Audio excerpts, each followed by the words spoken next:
네, 시청자 여러분 안녕하십니까? 뉴스타트 3부 시작합니다. 첫 소식입니다. 건조한 날씨 속에 바람까지 거세게 불며 전국 곳곳에 대형 산불 소식이 잇따르고 있습니다. 전남 광양에선 국가소방동원령까지 발령되면서 진화대원들이 야간 사투를 벌였습니다. 박정현 기자, 먼저 전남 광양 산불 진화 상황부터 전해주시죠. 네, 오늘 새벽 5시 반 기준 진화율 90%까지 올라왔습니다. 산불 영향구역은 48헥타르가량, 남은 하선, 그러니까 불길의 길이는 400m 정도입니다. 인명피해는 없었고 관계당국은 주민 380여 명을 마을회관이나 복지센터 등 안전한 곳으로 선제 대피시켰습니다. 불이 시작된 건 어제 오후 3시쯤 전남 광양 옥곡면 주택입니다. 불씨는 강풍을 타고 금세 인근 야산으로 옮겨 붙었는데요. 해가 지면서 헬기가 철수하고 화재 현장에 강한 바람까지 불자 소방청은 화재 발생 5시간 만인 어제 저녁 8시부로 국가소방동원령을 발령해 총력 대응에 나섰습니다. 국가소방동원령은 특정 시도 소방력으로는 화재 등 재난에 대응하기 어렵거나 국가 차원에서 소방력을 동원할 필요가 있을 때 발령되는데요. 산림청도 야간 비행이 가능한 수리온 헬기에 열화상 카메라를 장착해 첫 야간 산불 화선 파악 임무를 수행했습니다. 바람도 다소간 잦아든 데다가 불길 확산세도 어느 정도 꺾인 만큼 관계당국은 곧 날이 밝는 대로 헬기를 다시 투입해 진화 작업을 마무리한다는 계획입니다. 네, 밤사이에 부산 기장군에서도 산불이 발생했다고요? 네, 어제 저녁 7시 40분쯤 부산 기장군 기장읍 청강리 타일 공장에서 불이 났습니다. 불길은 공장 전체로 확대된 뒤 인근 야산까지 넘어갔습니다. 부산 전역에 건조주의보가 발효된 데다가 일대 강한 바람이 불면서 화재 초기 불은 빠르게 번졌는데요. 소방당국은 저녁 8시 10분쯤 대응 1단계를 발령한 데 이어 밤 10시 대응 2단계로 격상했습니다. 새벽까지도 불길이 쉽사리 잡히지 않으면서 산림청도 새벽 4시 반부터 산불 1단계를 발령해 대응 중입니다. 현재 진화율은 65%에 머무르고 있고요. 산불 영향 면적은 11헥타르입니다. 화재로 다친 사람은 없지만요. 기장군은 산불이 번지면서 연화터널 일대 도로를 전면 통제하고 인근 리조트 투숙객 등을 대피 조치했습니다. 지금까지 사회부에서 전해드렸습니다. 네, 이번엔 국제 뉴스 살펴보겠습니다. 트럼프 대통령이 그린란드 병합과 관련한 합의틀이 마련됐다면서 유럽 8개국을 상대로 부과하기로 했던 관세를 철회하겠다고 밝혔습니다. 트럼프 대통령은 그린란드를 미국 영토로 만들겠다는 의지를 천명하면서도 무력을 쓰지는 않겠다고 공언했습니다. 워싱턴에서 신윤정 특파원입니다.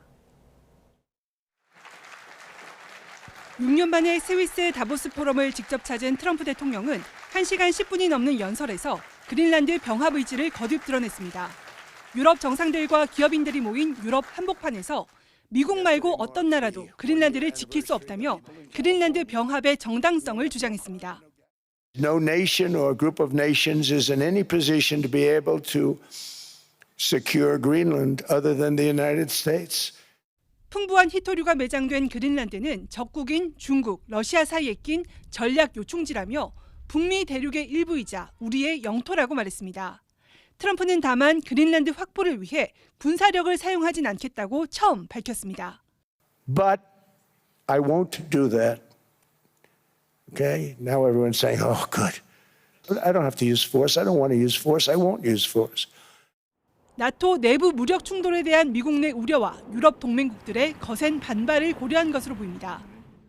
연설 뒤 마르크 류터 나토 사무총장과 회담한 트럼프 대통령은 그린란드와 북극 전 지역에 관한 미래 합의의 틀을 만들었다고 밝혔습니다. 이에 따라 미국의 그린란드 병합에 반대하는 유럽 8개국을 상대로 다음 달 1일부터 부과하기로 한 관세를 부과하지 않기로 결정했다고 말했습니다. 트럼프 대통령은 유럽은 미국의 그린란드 획득에 선택권이 있다면서도 반대한다면 기억하겠다며 보복 조치에 나설 수 있음을 시사했습니다. 관세 예고의 군사 개입 가능성까지 거론되며 갈등이 고조된 상황에서 트럼프 대통령이 무력 불사용과 즉각 협상 여지를 피력하면서 유럽과의 전면전은 피한 것으로 보입니다. 워싱턴에서 YTN 신윤정입니다. 네, 트럼프는 또 교역국들과의 역사적인 무역 합의를 했다고 또 자화자찬을 했고요. 우리나라를 미국의 파트너라고 강조하기도 했습니다. 유럽 국가의 친환경, 이민 정책을 비판하고 우크라이나 종전 합의와 하마스 무장 해제도 압박했습니다. 워싱턴 홍상희 특파원입니다. 취임 1주년 백악관에서의 자화자찬은 스위스 다보스 포럼에서도 이어졌습니다. 트럼프 대통령은 자신의 정책으로 미국의 경제 기적을 이뤘다며 관세로 무역 적자를 줄였고 주식시장을 호황으로 이끌었다고 자평했습니다. 지난 1년의 가장 큰 성과로 한국 등과의 무역 합의를 꼽기도 했습니다. The European nations, Japan, South Korea, they're our partners. They've gone into massive deals with us, especially on oil and gas. As you've learned, when the United States goes up, you follow. It's really become a staple. 베네수엘라를 공격해 마두로 정권을 축출한 것에 대해서도 미국 석유 회사들의 진출로 베네수엘라는 앞으로 많은 돈을 벌게 될 거라며 희망적인 전망을 내놨습니다. 지지부진한 우크라이나 종전과 관련해서는 푸틴 러시아 대통령과 젤렌스키 우크라이나 대통령에게 합의에 나서라고 촉구했습니다. I believe they're at a point now where they can come together and get a deal done. And if they don't, they're stupid. That goes for both of them. 팔레스타인 무장정파 하마스를 향해서는 가자지구 평화구상 2단계의 핵심 절차인 무장해제를 압박하며 3주일의 시한을 제시했습니다. For the next 2 or 3 days, certainly over the next 3 weeks, whether or not they're going to do it. If they don't do it, they'll be blown away very quickly. 현재 유럽은 올바른 방향으로 가고 있지 않다면서 목소리를 높이기도 했습니다. 트럼프 대통령은 이민 확대와 친환경 에너지 정책이 유럽 국가들의 무역 적자를 초래했다고 주장하면서 유럽 국가들이 자신의 정책을 따른다면 더 잘할 수 있을 거라고 훈수를 뒀습니다. 워싱턴에서 YTN 홍상입니다. 트럼프가 곳곳에서 논란거리를 만들고 돌아다니는 건 국제사회만이 아니죠. 국내에서는 훨씬 더 심합니다.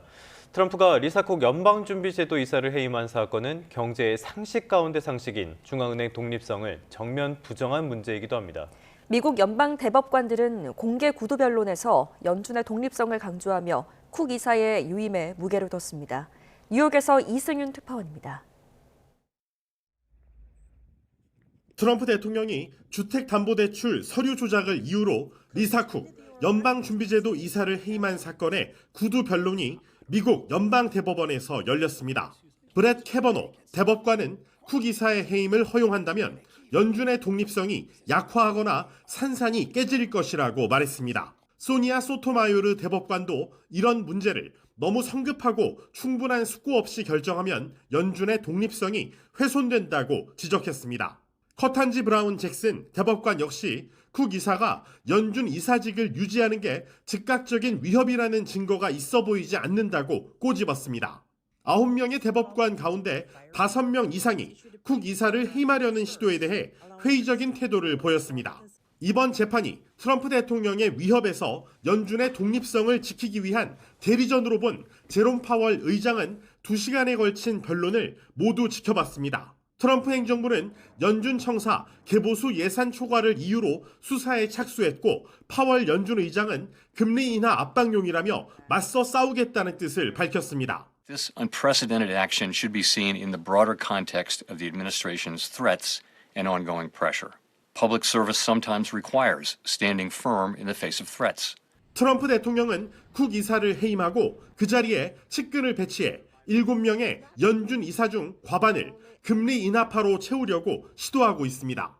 존 로버츠 대법원장이 이번 사건을 하급심으로 돌려보내는 것이 무의미할 수 있다고 밝히면서 대법원이 연준의 독립성에 입각해 원칙적인 판결을 내릴 가능성이 커졌다는 분석이 힘을 얻고 있습니다. 뉴욕에서 YTN 이승윤입니다.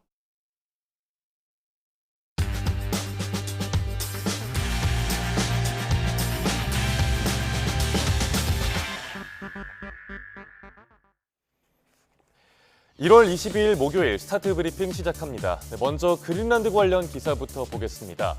그린란드 안 팝니다 라고 새긴 후드티가 현지에서 불티나게 팔릴 정도로 반미 정서가 최고조라고 하는데요. 동아일보가 그린란드 주민들의 목소리를 들어봤습니다. 그린란드 최대 도시 누크로 가보시죠. 그린란드는 매매 대상이 아니라고 적힌 팻말 사진이 보입니다. 거리마다 이렇게 반 트럼프 플래카드와 또 그린란드를 상징하는 깃발이 가득하다고 하네요.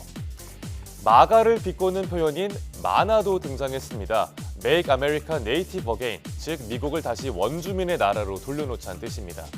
절대 다수의 주민들은 트럼프 마음대로 그린란드를 살 수 있는 게 아니라면서 강하게 반발합니다. 인당 10만 달러를 줄 테니 미국에 병합하겠다는 발상 자체에 코웃음을 치면서 노골적인 반감을 드러내고 있습니다. 다만 혹시 모를 비상 상황에 대비해서 생필품 사재기를 하는 주민들도 있다고 합니다. 그린란드 정부는 주민들에게 닷새분의 식량을 비축하라는 권고를 준비 중인 걸로 알려졌습니다. 다음 기사는 일론 머스크 테슬라 CEO가 한국인은 얼리 어댑터라면서 추켜 세웠다는 내용인데요. 테슬라의 세계 판매량이 줄어드는 가운데 왜 이런 말을 한 건지 한겨레 신문이 분석했습니다. 테슬라는 최근 실적 부진에 시달리는 중입니다. 각국이 전기차 보조금을 폐지하고 값싼 중국산 전기차의 시장 점유율이 늘어난 영향이죠. 실제로 지난해 판매량은 전년도보다 8.56% 떨어졌습니다. 완전 자율주행 FSD에 대한 신뢰가 낮은 것도 부진의 원인 중에 하나입니다. 하지만 한국에선 판매량이 작년에 2배가 넘게 늘었는데요. 아직까진 국내에서 FSD 안전 문제가 불거지지 않았고 또 중국 전기차의 점유율도 미미하거든요. 이러자 테슬라는 한국 시장 판매 가격을 대폭 낮추면서 소비자들을 유도하고 있습니다. 테슬라가 국내 전기차 시장에서 나홀로 성장한 걸 머스크가 고맙게 여기고 있다는 뜻이죠. FSD 기능을 월 구독제로 전환하는 것도 맞춤 전략으로 풀이됩니다. 다음으로 서울신문은 또 속 터진 설날 승차권 예매 전쟁 이슈를 짚었습니다. 아침 7시에 딱 맞춰 접속해서 대기번호 1000번대를 받았는데 갑자기 접속 오류가 떠서 170만 번대로 밀려난다거나 50분 기다려서 겨우 예매창 들어갔는데 모든 표가 동나는 등 시민들의 불편이 속출했습니다. 더 큰 문제는 코레일이 시스템을 개선하려고 막대한 예산을 쏟아부어도 상황이 그대로라는 점입니다. 2020년 이후로 전산 시스템 증설과 개설에 약 30억 원을 썼고요. 올해에도 서버를 대폭 증설했다고 하는데요. 하지만 이번에도 명절 예매 대란을 막진 못했습니다. 어렵게 표를 구해도 실제로 열차를 타보면 텅텅 빈자리가 많은 취소표도 해결해야 할 문제입니다. 지난해 설 명절에 판매되지 않은 고속철도 승차권만 약 34만 장이라고 합니다. 명절 때마다 반복되는 예매 전쟁과 취소표 문제 제발 좀 개선되길 기대해봅니다. 끝으로 경향신문은 한국 진출 10주년을 맞은 넷플릭스의 명과 암을 분석했는데요. 덕분에 K 콘텐츠의 힘은 커졌지만 한국 시장이 을로 전락한다는 우려도 나옵니다. 넷플릭스가 올해 나올 한국 오리지널 콘텐츠 라인업을 공개했는데 쟁쟁합니다. 유재석을 앞세운 예능과 흑백요리사 3 등이 시청자들을 기다리고 있고요. 8년 만에 메가폰을 잡은 이창동 감독의 복귀작도 기대를 모읍니다. 넷플릭스는 K 콘텐츠의 영향력을 전 세계로 확장하면서 지용도를 완전히 바꿔놨습니다. 또 100% 사전 제작 시스템도 업계에 자리를 잡았습니다. 하지만 지식재산권 독점 구조가 굳어지면서 부작용 우려도 큰데요. 한국이 자칫 글로벌 하청 기지로 전락하는 게 아니냐는 겁니다. 방송사와 영화 산업이 크게 위축된 것도 사실이죠. 갑이 된 넷플릭스가 투자를 줄이면서 한국 시장을 압박하고 있다는 지적도 나옵니다. 1월 22일 아침 신문 살펴봤습니다. 지금까지 스타트 브리핑이었습니다.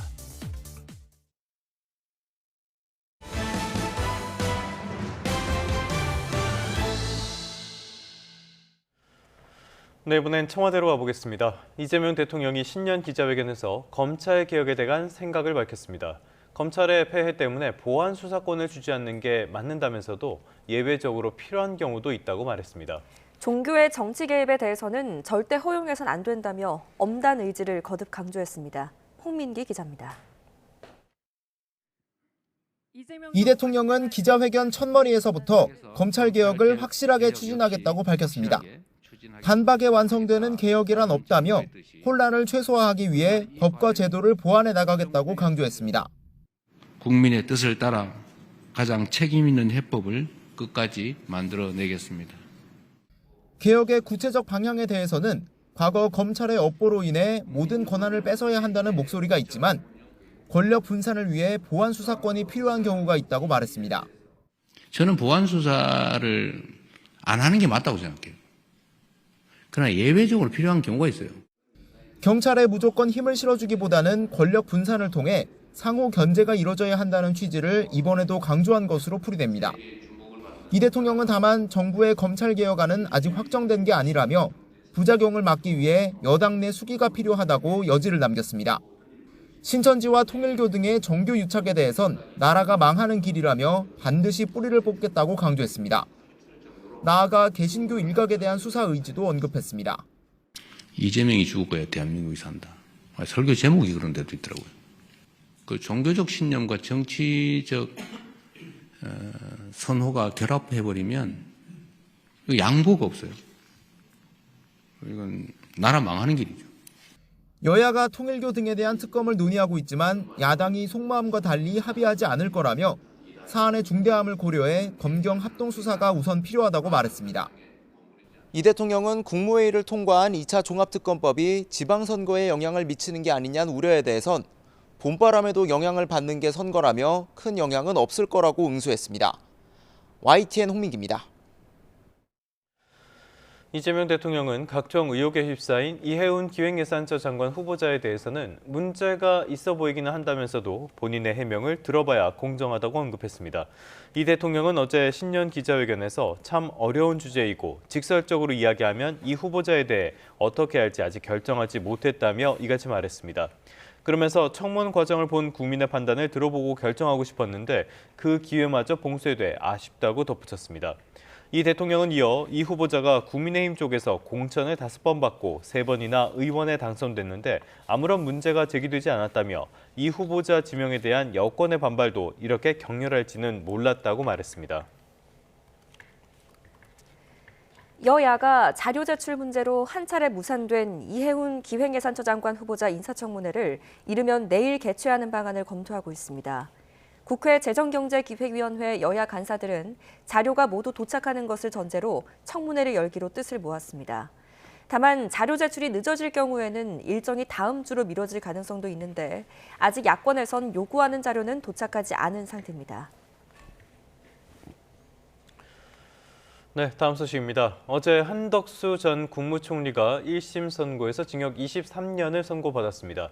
재판부는 이번 판결에서 12.3 비상계엄을 처음으로 내란으로 인정했습니다. 사상자 없이 단시간에 끝난 경고성 계엄이라는 윤 전 대통령의 주장과는 달리 재판부는 비상계엄의 국헌문란의 목적과 폭동이 있었다고 봤습니다. 임혜진 기자입니다. 한덕수 전 총리 사건 재판부는 선고 초반부터 12.3 비상계엄을 내란 행위로 규정했습니다. 위헌 위법한 포고령을 발령하고 군병력 및 경찰 공무원을 동원하여 국회, 중앙선관위 등을 증거 출입 통제하는 등의 행위는 형법 87조에서 정한 내란 행위에 해당합니다. 형법상 내란죄는 국헌문란의 목적과 한 지방의 평온을 해할 정도의 폭동이 인정돼야 성립되는데 두 요소 모두 부합한다고 판단한 겁니다. 재판부는 구성 요건을 갖추지 않은 계엄 선포와 위헌 위법한 포고령 발령, 그리고 국회 등 국가기관 점거를 근거로 들었습니다. 먼저 일부 국무위원에게만 연락해 실질적인 심의 없이 일방적으로 계엄을 선포한 점에서 절차적 하자를 언급했습니다. 이후 재판부는 포고령 조항을 하나하나 읊으며 상당 부분을 포고령의 위법성을 지적하는 데 할애했습니다. 헌법과 법률의 기능을 소멸시키려는 목적, 즉 국헌을 문란하게 할 목적으로 발령한 것이고, 특히 정당 활동과 집회 시위 등 일체의 정치 행위를 금하고 언론 출판을 사전 검열한 데 이어 이를 어길 시 영장 없이 체포하는 등 처단할 수 있다는 대목에 주목했습니다. 헌법에서 정한 정당 제도와 영장주의를 소멸할 목적이 있다고 본 겁니다. 재판부는 폭동의 범위도 넓게 인정했습니다. 무장군인과 경찰을 동원해 국회와 중앙선관위 등을 점거하고 영장 없이 압수수색한 점을 들었습니다. 다수인을 결합하여 육력을 행사하고 해악을 고지함으로써 한 지역의 평온을 해할 정도의 위력이 있는 폭동을 일으켰다고 인정됩니다. 당시 정부의 비판적인 입장을 보인 특정 언론사에 대한 봉쇄, 단전 단수 조치를 계획한 것도 언급했는데 실질적인 업무 수행을 마비시켜 헌법에 의해 절대적으로 금지되는 언론 출판에 대한 허가 검열을 시도했다고 판단했습니다. 사법부가 12.3 비상계엄을 내란으로 인정한 건 이번이 처음입니다. 재판부는 위로부터의 내란은 친위 쿠데타라고도 규정했는데 향후 이어질 내란 혐의 재판에 어떤 영향을 미칠지 주목됩니다. YTN 임혜진입니다. 법원은 대통령실 CCTV를 근거로 한덕수 전 총리가 계엄 선포에 동조했다고 판단했습니다. 또 절차적 정당성을 갖추기 위해 내란 범행에 가담한 것으로 봤습니다. 임성호 기자입니다. 윤석열 전 대통령이 대국민 담화 발표를 위해 이동할 때 함께 나갔던 김용현 전 장관이 다시 들어오자 한덕수 전 총리가 김 전 장관이 놓고 간 문서를 건넵니다. 재판부는 이 모습을 포함해 계엄 직전 대통령실 CCTV를 근거로 한 전 총리가 계엄에 동조한 거라고 판단했습니다. 윤석열이 비상계엄을 선포하러 나갈 때에도 윤석열을 만류하지 않았고 오히려 윤석열에게 국무회의 심의를 마쳤다는 취지로 고개를 끄덕였습니다.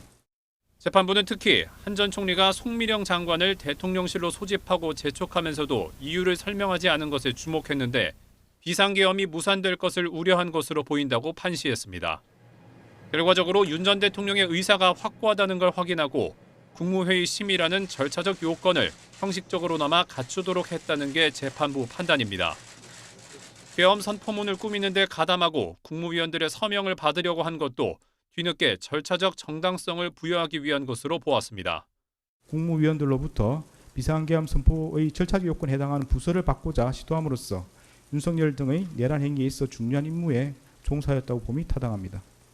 다만 재판부는 내란 중요임무 종사 혐의로 기소된 계엄 당시 원내대표였던 추경호 의원과의 전화통화에 대해서는 내란 혐의 근거로 보기 어렵다고 밝혔습니다. YTN 임성호입니다.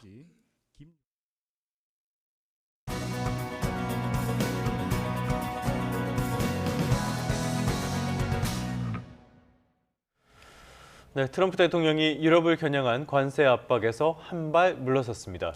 스위스 다보스에서 열린 세계경제포럼 연차총회에서 마크 류테 나토 사무총장과 회담 후 2월 1일로 예정됐던 유럽 주요 국가에 대한 관세를 부과하지 않을 것이라고 밝혔는데요. 이 내용 이정환 한양대학교 경제금융대학 교수와 함께 알아보겠습니다. 어서 오십시오. 어서 오십시오, 교수님. 트럼프 하면은 자주 거론되는 단어 가운데 하나가 타코지 않습니까? 트럼프는 항상 겁먹고 물러선다. 저는 이 소식 전하고 나서 정말 타코는 결코 틀리지 않는구나라는 생각도 들었는데요. 결국에는 트럼프 대통령이 유럽 8개국을 대상으로 한 그린란드 관세, 이거를 철회하기로 했어요. 이게 뭐 거의 방금 나온 뉴스라고 보시면 될 것 같고요. 이제 이 나토 사무총장과의 협의를 통해서 이제 관세를 2월 1일에 부과되기로 했던 관세는 철회하기로 했다라는 그런 이야기가 나왔습니다. 그리고 아까 뭐 앵커님 말씀하신 것처럼 시장에서도 계속 이런 이야기들이 나오고 있거든요. 트럼프 대통령이 이슈는 굉장히 키우지만 이 이슈를 실제로 하진 않고 선거에 득되는 선까지만 가져갈 것이다. 그렇기 때문에 이렇게 굉장히 큰 뉴스가 있어도 사실 나토에 대한 관세 부과라든지 EU와의 관세 전쟁 같은 이슈는 굉장히 큰 이슈임에도 불구하고 주식시장의 반응이 좀 작다라는 의견들이 계속 나오고 있거든요. 어제 뭐 3%포인트 떨어지긴 했는데, 3% 정도 떨어지긴 했는데, 나스닥 같은 경우에 뭐 그 지표가 사실 지난해 4월에 이제 관세 전쟁을 시작하겠다. 그때 뭐 거의 한 30-40% 이상 빠진 거랑 비교하면은 반응이 작다라는 이야기가 나오고 있을 정도로 사실 트럼프 대통령의 어떤 패턴들이 주식시장에는 좀 익히고 있다. 그리고 이제 아무래도 올해 선거가 있기 때문에 주식시장에서 좀 반응이 더딘 것이 아니냐. 아무래도 트럼프 대통령이 주가가 떨어지게 되면은 뭔가 다른 경기 부양책을 내놓으면서 주가를 부양할 것이라는 기대감들 같은 것들이 형성이 되면서 뭐 시장에서는 조금 어떻게 위협이긴 하지만 이게 위협이 실제화되는 것에 대해서는 조금 좀 안 믿는 이런 상황들이 많이 발생하고 있다는 말씀 드려야 될 것 같습니다. 미국에서 나온 언론들의 평가를 보니까 그 보수주의적인 언론을 포함해서도 다 제국주의자, 어린애 같은 떼쟁이에 불과했다 이런 평가들이 나온 것 같습니다. 말씀하신 것처럼 전날에는 나스닥이 2.4% 정도 하락을 했고요. 간밤에는 트럼프의 이 발언이 알려지고 나서 주가 지수가 거의 수직으로 올라서는 그런 모습이 연출이 됐어요. 어떻게 보셨습니까? 사실 어제 다우존스, 그러니까 나스닥이나 S&P 500 같은 경우는 약간의 강보합 정도였는데 다우존스는 1% 이상 빠지고 있었거든요. 근데 이제 트럼프 대통령이 이런 불확실성을 제거하자, 관세 전쟁이 없다라는 이야기를 하자 결국은 다우존스가 한 1%로 양전하면서 반전하면서 주가가 끝났다라는 이런 말씀 드릴 수 있을 것 같거든요.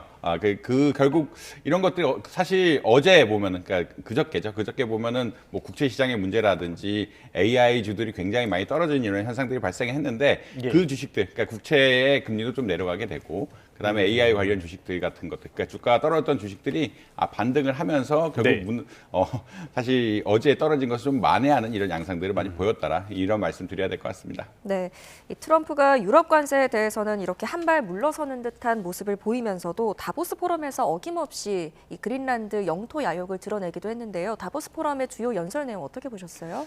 다보스 포럼에서 트럼프 대통령의 발언이 좀 셌다라는 의견들이 굉장히 많이 나오고 있고요. 셌다라는 것은 사실 유럽에 대해서 어떠한 미국에 없었다라면 어떤 일이 벌어졌을까? 특히나 덴마크에 대해서는 전쟁이 있었기 때문에 미국이 도와줬기 때문에 그린란드를 회복할 수 있지 않았느냐라고 할 정도로 굉장히 세게 이야기했고, 특히나 재생에너지 같은 경우에 있어서도 전기료를 지나치게 올리면서 이것이 문제가 되는 거, 방향이 잘못됐다라고 이야기할 정도로 풍력에너지 같은 데에서 굉장히 세게 이야기한 이런 상황들이었다고 보시면 될 것 같습니다. 지금 나오고 있는 사진도 좀 설명해 주실래요? 그린란드를 사실 미국이 점령하는, 그린란드에 대해서 점령하는 이런 양상의 어떤 그 AI 이미지라고 일단 보시면 될 것 같은데, AI 이미지나 합성 이미지라고 보시면 될 것 같은데, 이제 2026년부터 그린란드를 미국이 합병하겠다라는 그런 의지를 좀 보였다라고 보시면 될 것 같습니다. 그러니까 이제 결국은 다 미국령이다. 그러니까 이 그린란드라든지 캐나다, 더 이야기하자면 캐나다 같은 나라 역시 다 미국령이다라는 제국주의적인 모습을 좀 보이고 있는 것이 아니냐는 이야기를 하고 있고요. 근데 이제 이것들이 결국은 집값 협상을 하지만 또 메시지는 좀 약했거든요. 협상을 하지만 결국 무력은 안 쓰겠다는 이야기를 강력하게 또 얘기했기 때문에 지금 이미지가 나가네요. 저기 미국하고 캐나다하고 그린란드까지 다 미국 영토기로 표현하는 이런 어떤 그 사진을 올리면서 어떤 미국 의지를 표명했는데, 또 말은 어떻게 보자라면 무력 사용은 없다라고 이것도 명시하면서 또 주가가 일부 반등하게 되는 이런 계기를 만들었다라고 아마 이해하시면 될 것 같습니다. 알겠습니다. 여러 가지 사안들 지금까지 살펴봤고요. 참 트럼프는 여기저기에 이런저런 잡음들을 많이 만들고 다니는 것 같은데, 이제는 국내로 돌아와 보도록 하겠습니다. 사실 말씀하셨던 것처럼 나스닥 이렇게 큰 폭으로 조정을 받으면서 어제 우리 주식시장에 대한 우려가 좀 컸었는데요. 그럼에도 불구하고 주식시장 코스피는 결국에는 오름세로 거래를 마쳤습니다. 지금 강세장은 강세장인 것 같아요. 그러니까 그저께 사실 말씀드리면 일본의 국채 금리가 올라가게 되고, 그저께 장에 또 미국의 국채 금리 같은 것들이 올라가게 되고, AI 주가들이 많이 떨어졌거든요. AI 주가들이 많이 떨어지다 보니까 어제 이제 코스피 주가가 좀 하락하지 않을 거라는 우려가 있었는데, 시장 장 초반부터 기관하고 외국인들이 굉장히 많이 사면서 주가를 부양시켰다라는 이야기를 하고 있습니다. 이게 사실 한두 시간 안에 역대급으로 많이 삼성전자 같은 대형주들을 샀다라고 이야기하고 있어가지고 삼성전자 주가가 3% 상승을 하고, 현대자동차 지금 55만 원까지 한 2, 3만 원이 엊그제였는데 지금 55만 원까지 올라간 상황이라고 보시면 될 것 같습니다. 그래서 이제 어떻게 보자라고 하면은 대형주를 중심으로, 대형주하고 로봇주를 중심으로 주가가 많이 올라가고 있는 이런 양상이라고 보시면 될 것 같고, 이런 것들이 사실 이제 미국하고는 또 따로 노는 이런 양상들을 보이면서 좀 우리나라 주식시장이 조금 다르게 움직이는 것이 아니냐. 기본적으로 예전에는 나스닥이 떨어지면 한국의 주가도 떨어지는 이런 양상들, 특히나 나스닥이 AI 주식이라든지 기술주가 많기 때문에 한국의 제조업 주식들이 영향을 받는 이런 경향성들이 좀 있었는데, 이번에는 사실 그저께죠. 그저께 사실 S&P 500이라든지 나스닥이 조정을 좀 많이 받았는데, 그럼에도 불구하고 주가가 오른 걸 보면은 뭔가 좀 차별화된 것이 아니냐라는 이야기가 나오고 있습니다. 다만 시장에서 우려를 하는 거는 이것이 좀 과열이 아니냐. 지금 반도체 주식들이 지나치게 많이 올랐다. 지나치게 많이 오른 건 아니지만 사실 굉장히 많이 올랐고 빠르게 올랐다라고 보면 되겠네요. 단시간 내에 많이 올랐기 때문에 여기서 본 자금들이, 유동성들이 다른 주식들, 사실 피지컬 AI나 로봇 주식 같은 경우에는 아직 영업이익이 실현이 안 된 주식들이거든요. 그러니까 반도체 같은 경우에는 올해 이제 영업이익이 굉장히 많이 늘어날 것이라는 기대감 하에서 주가가 굉장히 많이 올랐는데, 이 주가가 많이 오르면서 얻은 이 유동성들이 다른 테마로 옮겨가는 것들 아니냐. 그래서 이제 로봇이 갔다가 또 바이오로 간다는 이런 경로들이 발생할 수도 있다라 보고 있기 때문에 개인 투자자들한테는 좀 조심스러운 접근이 필요하다는 이야기를 하고 있다. 이런 말씀 드려야 될 것 같습니다. 최근에 기업 이름에 로봇이 들어가면 주가가 불기둥을 뿜는 이런 모습들도 관측이 되는데요. 교수님 말씀하신 것처럼 이 부분에 있어서 아직까지 수익을 제대로 실현하는 회사들은 그렇게 많지는 않으니까요. 옥석 구분을 잘 하셔야 되겠습니다. 자, 이렇게 시장에 영향을 미치고 있는 변수 가운데 하나가 환율인데요. 어제 이재명 대통령의 신년 기자회견을 보면은 이 환율에 대해서 조만간 1,400원대로 내려올 것이다. 이렇게 이야기를 했단 말이죠. 굉장히 이례적인 구두 개입이었는데 여기에 따라서 시장도 반응을 했어요. 아무래도 이제 대통령이 직접 일종의 구두 개입, 이게 구두 개입을 하는 일이 흔치 않은 이야기인데, 왜냐하면 뭐 중앙은행 총재라든지 이런 뭐 일반적으로는 뭐 재무부 장관, 우리나라 기획재정부, 지금 재정경제부죠, 이런 장관들이 이제 개입을 하는 것도 일반적인데 대통령이 직접 그 환율이 1,400원대 초반까지 내려갈 것이다라는 이야기를 지금 뭐 데이터에 대해서 구체적으로 이야기하진 않았지만 뭐 한두 달이 지나가면은 환율 1,400원대 초반까지 내려갈 것이다라는 입장을 보이면서 환율 자체가 한 20원 정도 하락하는 이런 양상을 보였다라고 보시면 될 것 같습니다.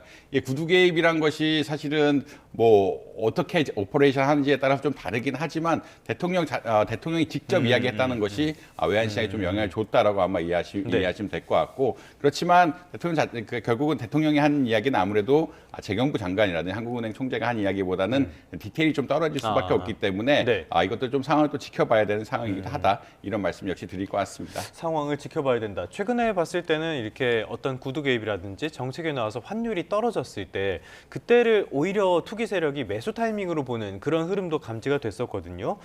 자, 그런데 이 대통령이 어제 이야기한 근거들, 여러 가지 근거들을 보면은 1,400원대로 내려올 수 있다라는 어떤 판단은 있는 것 같은데 실제로 내려오게 될지 아니면 고환율이 더 길어질지 이 부분도 논란이 될 것 같거든요. 교수님 어떻게 전망하십니까?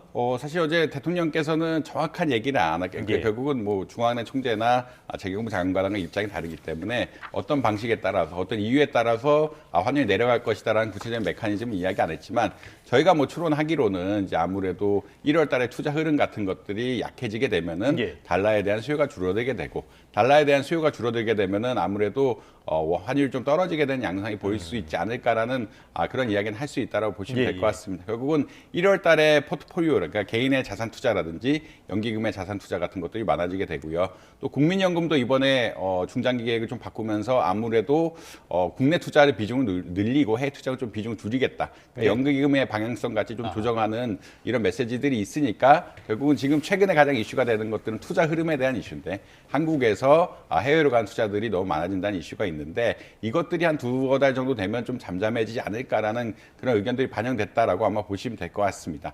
근데 다만 사람들 아직 기대감들이 형성이 되어 있기 때문에 1,400원 초반이 되면은 또 그러니까 많이 사려는 인센티브들이 있거든요. 그리고 사려는 인센티브들이 생기면서 이게 사실 기대감, 그러니까 우리가 환이 어디까지 가야 되느냐에 대한 기대감들이 굉장히 중요한데 정부가 이렇게 이야기하는 것 자체가 좀 환율이 지금 더 올라갈 것이 아니냐라는 어떤 시그널이 줄 수도 있기 때문에 최근에 뭐 1,400원대 초반에는 달러를 매입하는 이런 경향들이 많이 보이고 있고, 매입하면은 수요가 늘기 때문에 또 환율이 올라갈 수 있는 경향들이 있기 때문에 좀 지켜봐야 된다. 결국은 전반적인 투자 흐름하고 사람들이 사려는 어떤 수요가 복합적으로 결정되기 때문에 좀 지켜봐야 되는 이런 상황인 것 같다, 이런 말씀 드려야 될 것 같습니다. 알겠습니다. 지금까지 증시 그리고 환율에 대한 이야기 해봤는데요. 조금 전에 들어온 소식이 있어서 잠시 전해드리고 다음 이야기로 이어가도록 하겠습니다.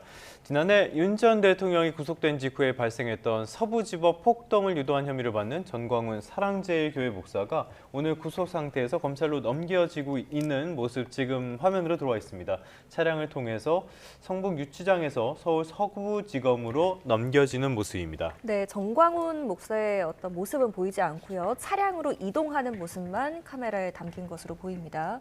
전광훈 사랑제일교회 목사는 지난해 1월 19일에 윤석열 전 대통령 구속영장이 발부되자 지지자들이 서울 서부지법에 난입하도록 부추기는 등 폭동을 선동한 혐의를 받고 있습니다.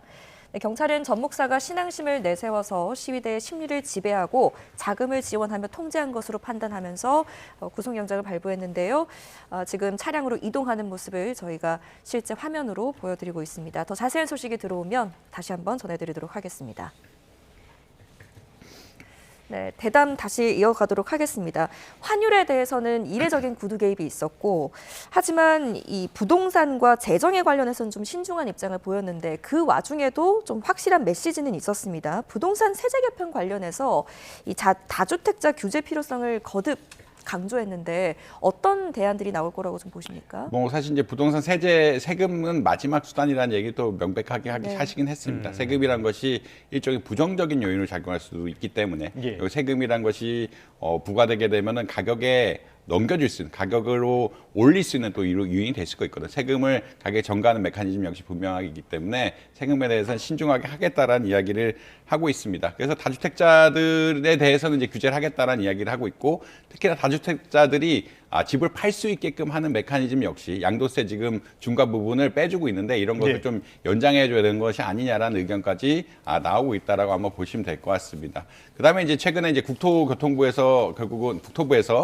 결국은 이제 아파트 공급 대책이라는 이런 것이 나올 건데 공급 대책도 분명히 있을 것이다. 그렇지만 다주택자가 이게 집을 많이 가지고 있는 것은 어떤 주택의 공공성의 반환이라 명시했다. 이런 예. 이야기는 좀 드려야 될 것 같고요. 그래서 아까 말씀드린 것처럼 세금을 올리진 않겠지만 양도세 같은 것들을 조절하면서 결국은 이 주택을 팔 수 있게끔 하는 메커니즘들을 좀 많이 만들지 않을까라는 그런 생각들을 가지고 있는 것 같다. 이런 네네네. 말씀은 드려야 될 것 같습니다. 물론 이제 구체적으로 뭐 정확하게 뭘 하겠다라고 네. 이야기는 하지 않았는데 이제 추세가 그런 것 같다라는 이야기는 드려야 될 것 같습니다. 근데 이제 구체적으로 뭘 하겠다라는 이야기가 나와줘야 될 것 같습니다. 이 공급 대책이 나온다 하면서 계속 늦어지고 있고요.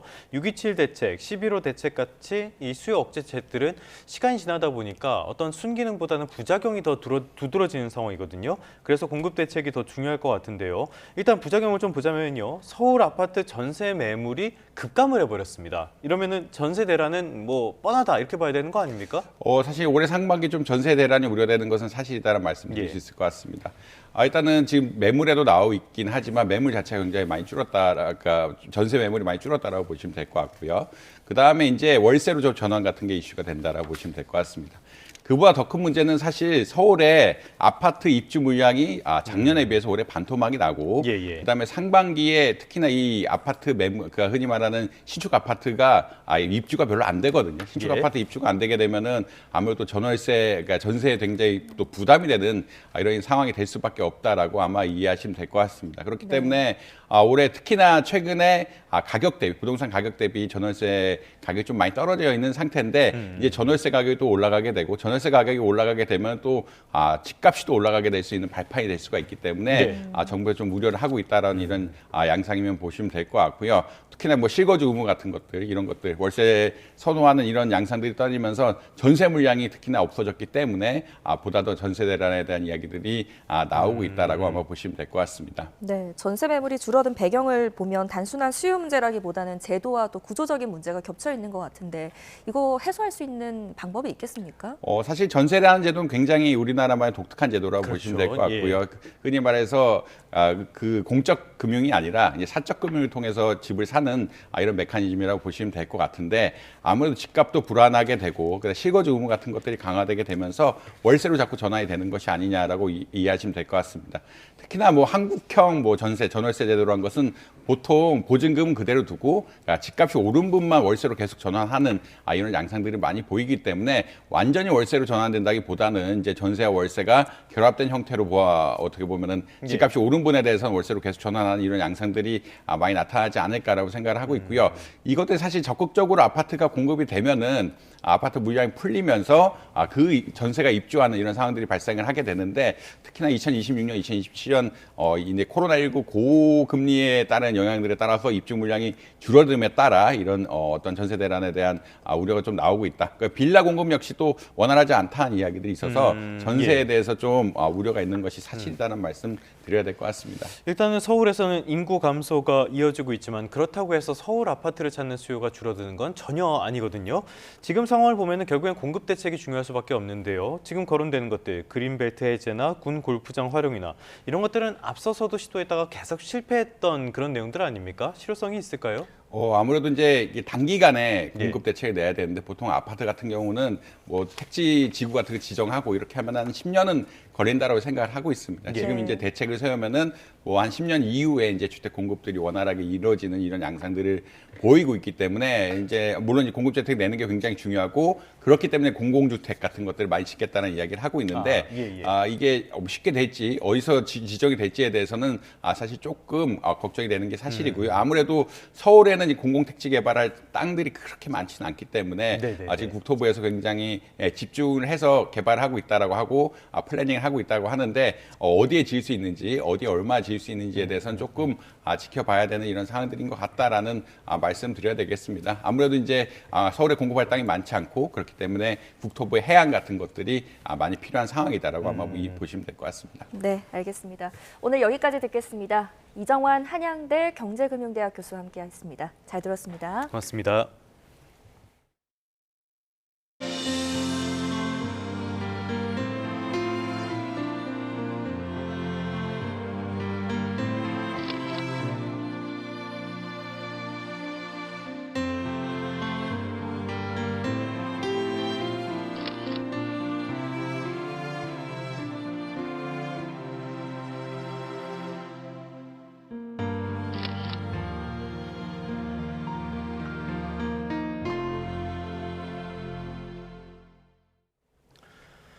네, 다음 소식입니다. 인공지능 기술이 우리 일상 속에서 급격히 확산하는 가운데 이에 대한 법적 근거를 마련한 인공지능 기본법이 오늘부터 시행됩니다. 기술 개발과 산업을 지원하면서도 부작용을 줄이기 위한 가이드라인이 마련된 건데요. 우려의 목소리도 여전합니다. 권석화 기자입니다. 지난 2024년 12월 국회를 통과한 인공지능 기본법은 AI 관련 기본적인 사항을 규정해 이용자의 권익을 보호하고 국가 경쟁력을 강화하기 위해 마련됐습니다. 법에 따라 정부는 3년마다 국가 인공지능 기본 계획을 수립하고 대통령 직속 국가인공지능위원회가 이를 심의 의결하게 됩니다. 인공지능 기술의 투명성을 확보하기 위해 AI 결과물임을 알리는 표시를 의무화하는 등 인공지능 사업자의 책임 범위도 규정했습니다. 고영향 AI도 구분했는데 의료와 에너지, 채용과 대출 심사처럼 국민의 생명이나 기본권에 직접적인 영향을 미칠 수 있는 인공지능이 해당됩니다. 이 분야의 사업자는 사람이 직접 개입하고 관리하는 체계를 갖춰야 하고 안전조치 현황을 정부에 보고해야 합니다. AI 기반 산업들이 리스크를 수반을 할 수밖에 없는데 어떤 가치들을 지켜야 되고 또 이제 어떤 영향성을 관리를 해야 되는지에 대한 큰 틀에서의 방향성 정도는 국가 차원에서 제시를 하는 것이. 하지만 연구 산업 현장에서는 우려의 목소리도 여전합니다. 인공지능 기술 개발이 상대적으로 늦은 국내 생태계에서 이 같은 규제가 연구 개발과 창작 활동을 위축시킬 수 있다는 겁니다. 특히 인력과 자본이 부족한 스타트업이나 중소기업들은 AI 기본법 시행 이후 미칠 영향을 예의주시하고 있습니다. 자본력이 없는 스타트업 같은 경우는 거의 대응할 수 없는 시기적, 물리적으로 불가능한 기간이기 때문에 현실적인 체감은 지능법이라기보다는 좀 규제법에 가깝지 않느냐라는 좀 느낌들을 많이 갖고는 있습니다. 정부는 법 시행 이후 1년 이상 계도 기간을 두고 현장의 목소리를 반영해 제도를 보완하겠다는 입장입니다. 논란 속에 인공지능 기본법이 시행됐습니다. AI 기술과 산업을 발전시키면서 사용자의 권익도 보호해 법 취지를 살릴 수 있을지 주목됩니다. YTN 사이언스 권석화입니다. 법무부는 35개 기관의 법률 구조 서비스를 하나의 플랫폼에서 이용할 수 있는 법률 구조 플랫폼을 개설했다고 밝혔습니다. 이어 플랫폼이 AI를 활용해 이용자에게 적합한 맞춤형 서비스를 제안함으로써 사회적 약자의 법률 복지 증진에 기여할 것이라고 소개했습니다. 플랫폼은 이용자가 법률 고민을 AI에게 물어보면 AI가 35개 참여기관의 기존 사례들을 바탕으로 이용자의 상황에 맞는 여러 유형의 서비스를 제안하는 생성형 검색 서비스를 지원합니다. 네, 조금 전 현장 중계 때 화면이 고르지 못한 부분이 있었습니다. 시청자 여러분께 사과 말씀드리겠습니다. 뉴스 마칩니다. 오늘도 저희와 함께해 주셔서 고맙습니다.